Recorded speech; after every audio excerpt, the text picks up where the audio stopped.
بيتنا لسه فاضي والعرس بعد 4 أيام، بس أخيراً جبنا غرفة النوم، وهي الحلقة الثالثة من تجهيزات بيتنا. وصلت غرفة النوم وكان عندنا خوف واحد، إنها ما توسع.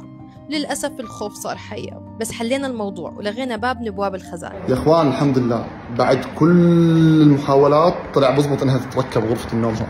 المشكلة إنه منار تركيبتني لحالي، فأنا مضطر إني أنا أتصرف من راسي، فإن شاء الله نعرف أتصرف صح. وبلش أحمد بالتركيبات، وبعد ما تقريبا جهزت الغرفة وصلت بالوقت اللي بلش يركبوا فيه الإضاءات تحت التخت وبالخزانات. والحلو إنه صمموا لي كرسي صغير من نفس قماشة التخت.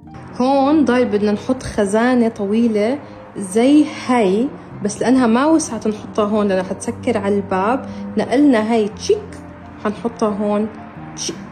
فيها أبواب أزاز عشان أحط فيها شنتية وكنادري، ومساحات التخزين خرافية. وأحلى إشي بالنسبة لي كانت التسريحة، فيها أماكن خاصة لكل إشي، عطور، إكسسوارات، ميك اب. وهيك بضل نركب الإضاءات والبرادي ونحط الفرشة. بس مبدئيا شو رأيكم بالغرفة؟